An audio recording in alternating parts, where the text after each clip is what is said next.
Welcome to the Indiana State Police Public Information Program. I'm your host today, Senior Trooper David Burston, Public Information Officer for the State Police Post in Indiana.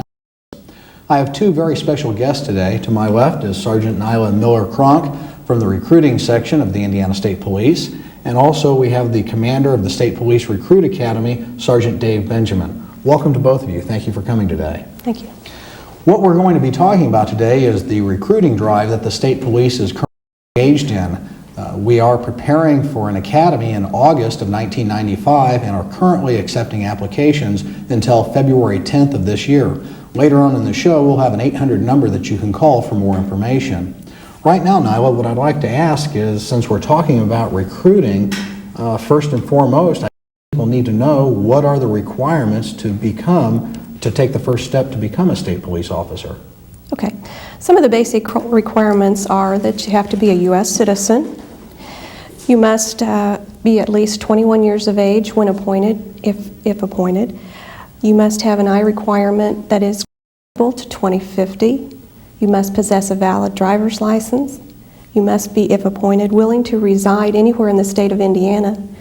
And also you have to have 60 semester hours or 90 quarter hours of college from an accredited college or university.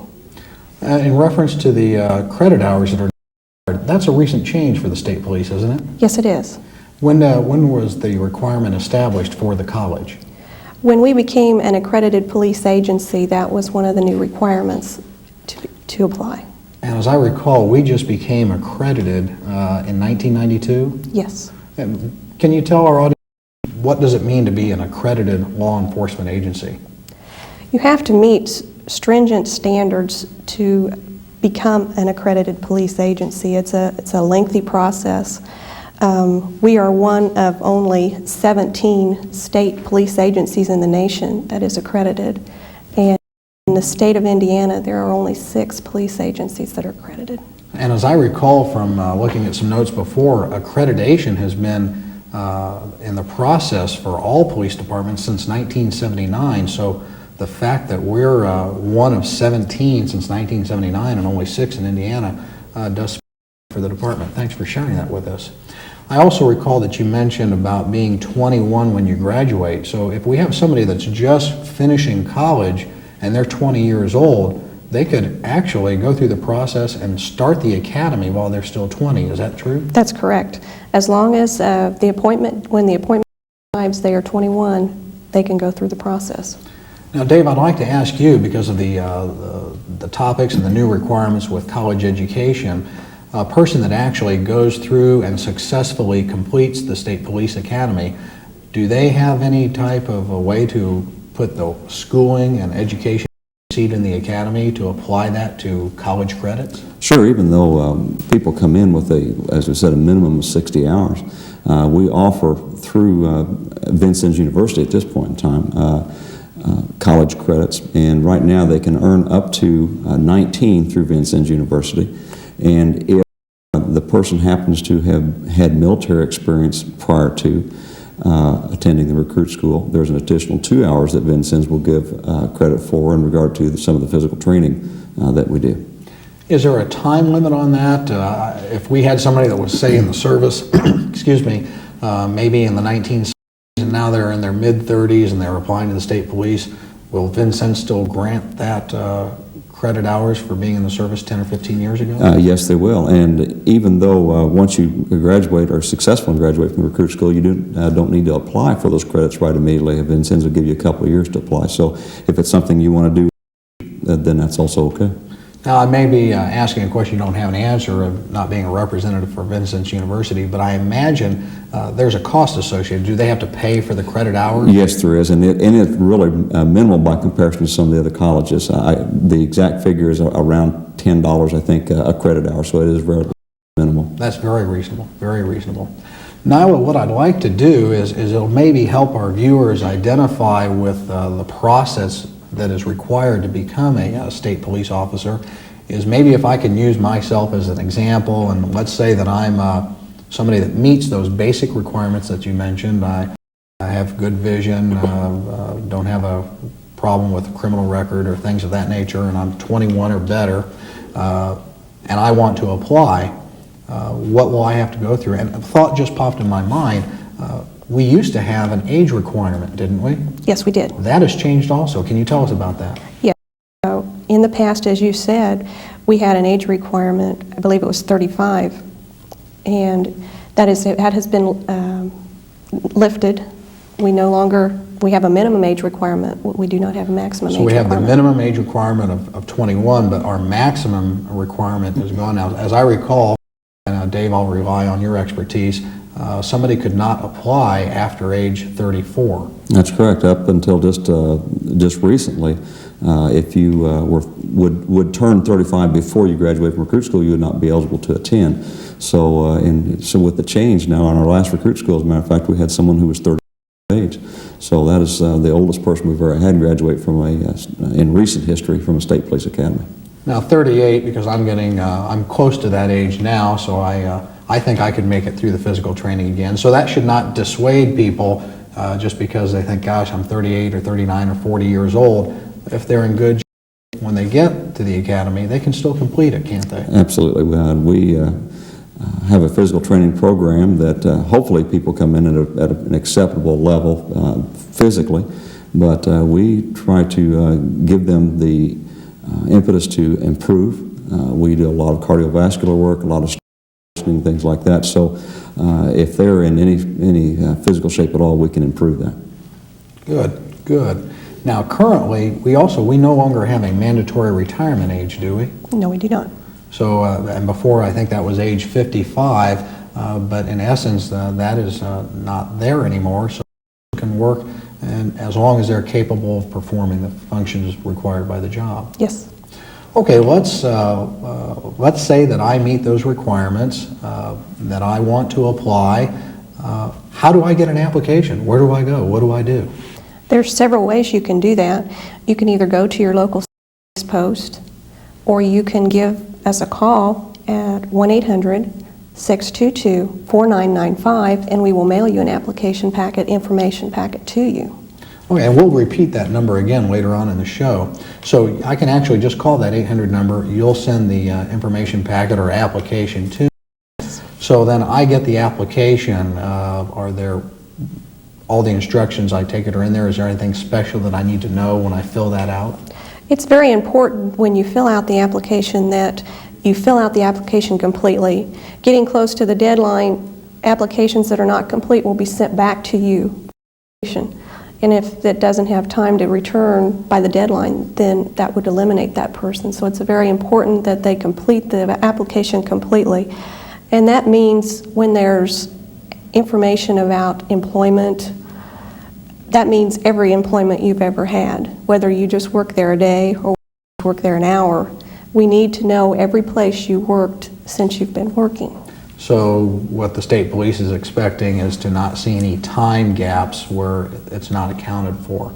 So if I turned in my application with the deadline being February 10th of this year, if I turned my application in February 9th, I met that deadline. But if I've omitted several things, you have to send the application back to me, and maybe I don't get it returned to you until the 17th or 18th of February.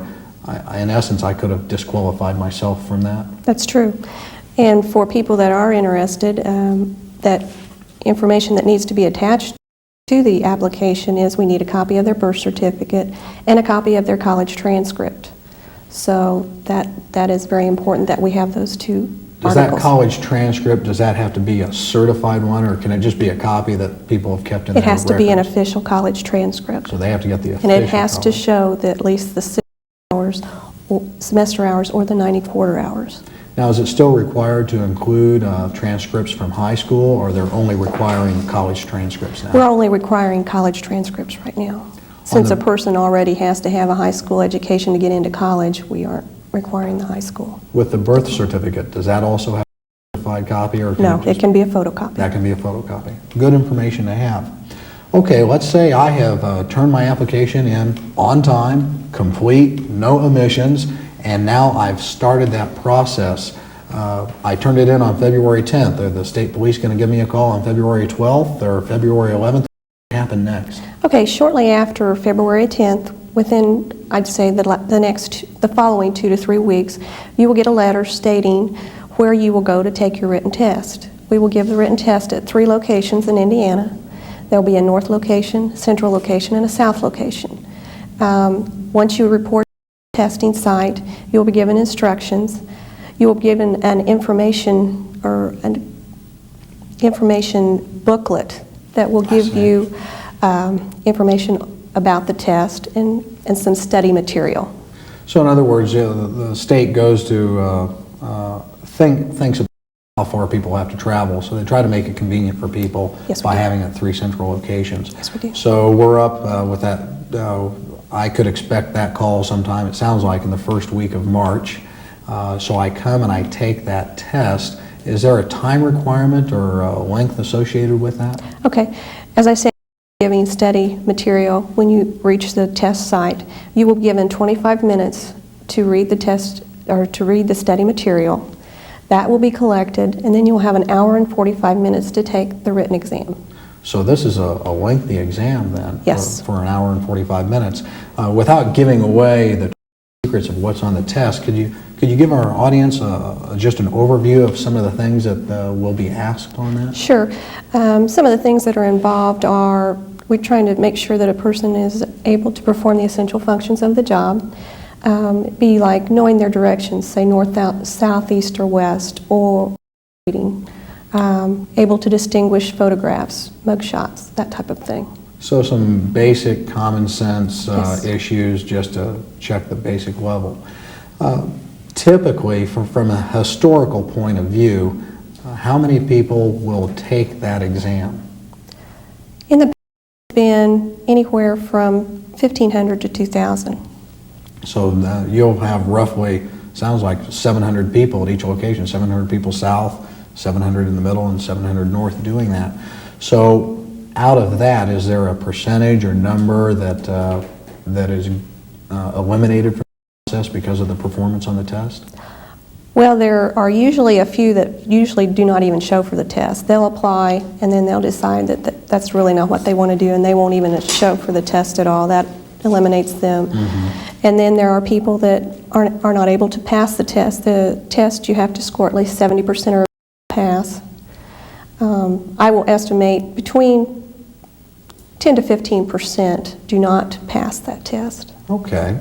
So from that point, I've taken the test. We'll say I'm one of the fortunate people that did pass it. What's going to happen next? Okay. Within approximately a week or two after you've taken the test, you your test results whether you passed or failed. If you passed, you will be given information of where to report for a structured oral interview. Okay, we're going to take a short break, and I want to talk some more about that structured oral interview. Please stay with us. We'll be right back. Can you fill shoes? Retirements and expansions have created trooper positions. Indiana State Police need good people to step forward. Tradition marches on. For further information, contact any Indiana State Police.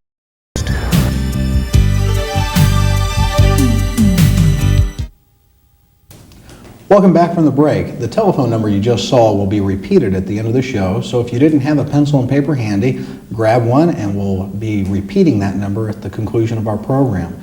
Right now, I'd like to go back to what we were talking about before the break, the structured oral interview. Can you tell us about that? Yes.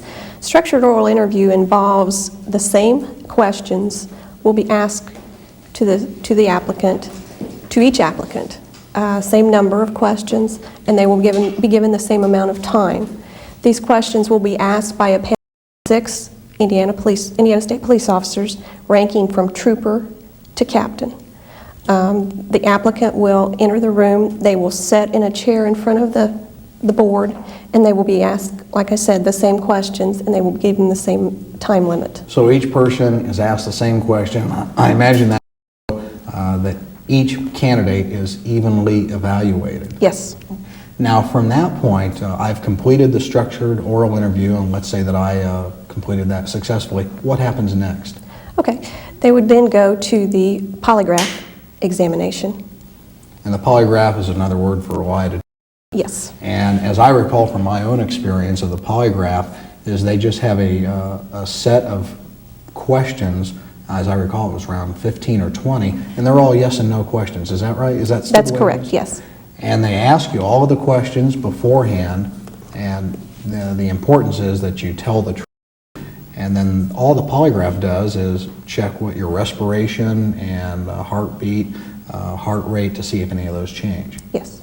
Sounds kind of scary if you haven't gone through one before, but it really isn't that bad. The key point is just to tell the truth. Now, if I have finished the polygraph, what happens after that? Okay, the next step would be the background investigation. According to what area you live in, all the applications go back to the home district where you live, and a background investigator is assigned your case.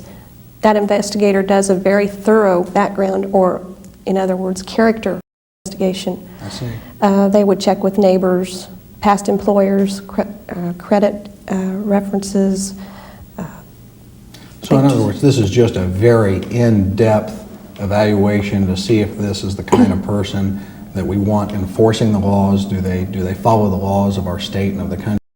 Are they of good moral character? And just to see a little bit about that person's background. Yes. Now, how many people will the state police typically do a background investigation on? Usually between 150 and 200 people go to the background investigation. And then are they ranked numerically, their qualification, or how are they ranked? Because we don't have 150 openings, do we? No, sir. The openings we have for the next recruit class are 80. So they are qualified from that background investigation, and then They are ranked according to their interview score if they pass the background investigation. so now the whole process that we said before that I turned my application in the end of February, how long, and the academy is starting in August, when am I going to get a call if I'm lucky enough to be selected?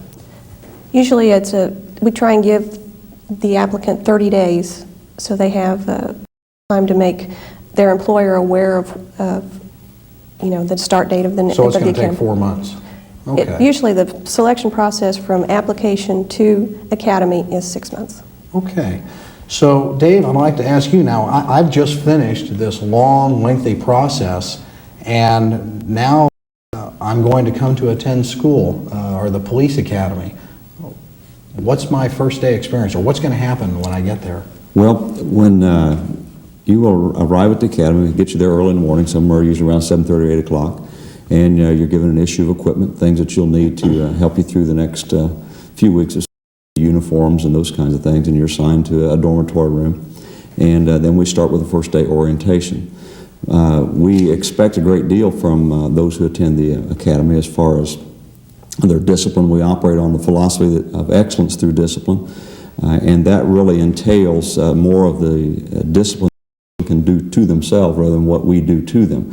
We try to get them to look at themselves and to determine what their goal is, and then work towards that goal, which will ultimately be graduation from the academy. So with excellence through discipline, it sounds like there's some military bearing that goes along with that. Is it a must, or is it a big advantage to have had military experience?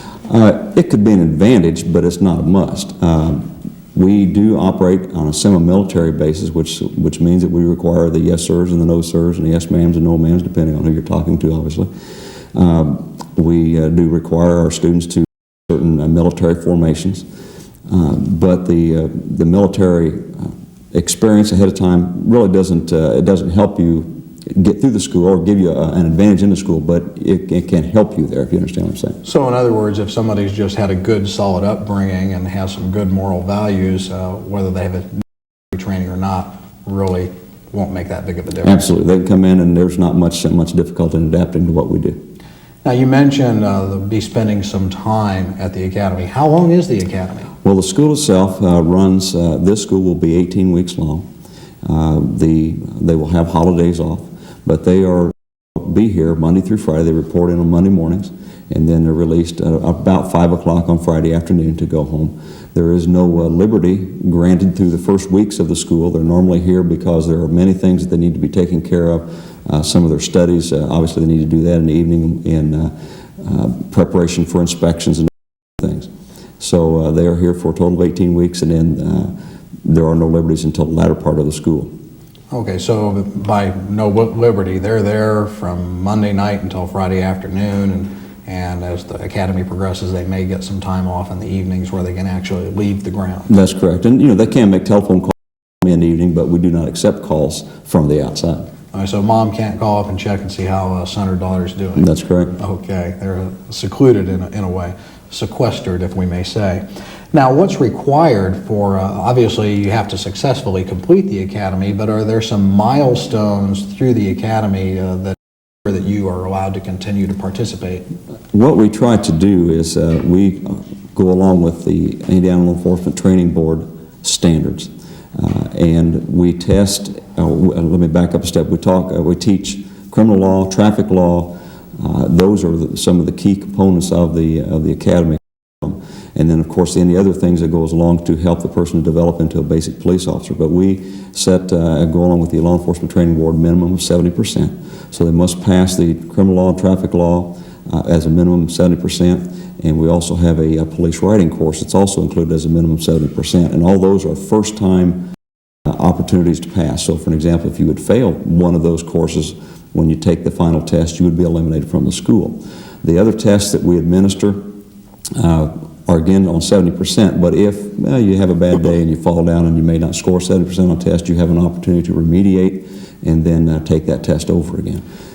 The recruits know up front that this is a pass-fail the first time around, and they know what ones they may have a second opportunity to complete. And we put a high stress, or emphasis maybe is a better word, on the academic portion of the academy. We do expect a great deal from our students in the academic areas. I've heard people say before they wonder why there is stress associated in a police academy, and what I've responded to them before is we need to know how a person is going to respond under stress in a controlled environment so that we know how they're going to react when they're out in the field on their own. And there is no supervision. It's not a controlled environment. Do you have any comments about that? Well, again, I just echo what you said. That is very true, that if they can't learn to deal with stress from someone who is somewhat friendly to them, how are they going to deal with someone out on the street who is not? And so we do administer somewhat of a stressful environment in the fact that of the semi-military environment where you require them to behave in certain ways and to abide by certain rules. And by doing that, we hope to keep that stress level up that will help them to deal with the outside world once they get out of the academy. Now, you mentioned what's going to happen the first day that a recruit comes in. Let me forecast. We're into maybe the 4th or 5th week, let's say. Can you give a 30-second highlight of how the day is going to go? Sure. A typical day is getting up somewhere approximately 5:45, getting your dormitory room ready for an inspection, which would occur later in the day. To breakfast at about 7 o'clock for a morning formation going through the breakfast line, and then you spend about 8 hours, approximately 8 hours in the classroom. Normally the last hour of the day we go into physical training, which happens to be my favorite part of the day. I can tell because you look pretty physically fit to me. So that gives a full day, and then I imagine that would be a typical day. Then you also have the time spent on the driving range, time spent qualifying with weapons. So not all of the time is 8 hours in this building. That's correct. In the academy building. That's exactly right. We have many classes that are what we consider hands-on or practical applications, as you mentioned, the driving of firearms, our first responder. We conduct water safety training when you spend some time in the swimming pool. We do spend about approximately 24 hours in defensive tactics. As far as physical training is concerned, we spend about 55 hours throughout the course of school in physical training.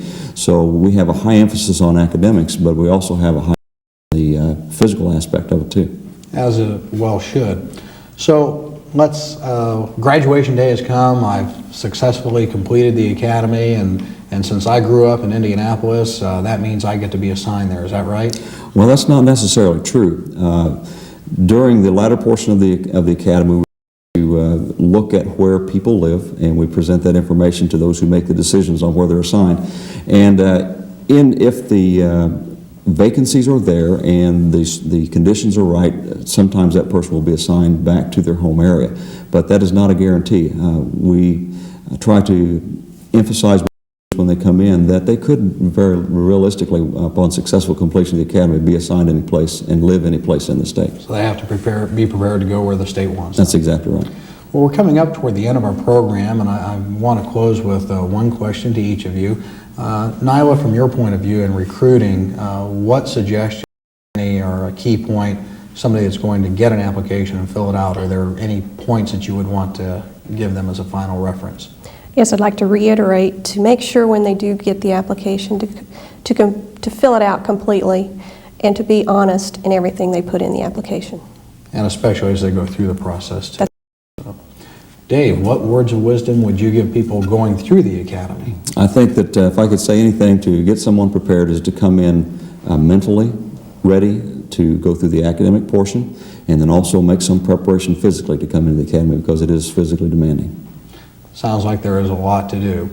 I think I'd like to wrap up with, and I'm going to ask for help from both of you. I finished the academy, I'm successful in doing that, I've got my final assignment. What kind of career opportunities am I going to have? Dave, you've got 23 years with the state police. What are some of the different things that I can look forward to as a state police officer? There's very many things that's available to you. Some officers have an idea they'd like to get involved in some sort of instruction. They do those kinds of things. There's scuba diving.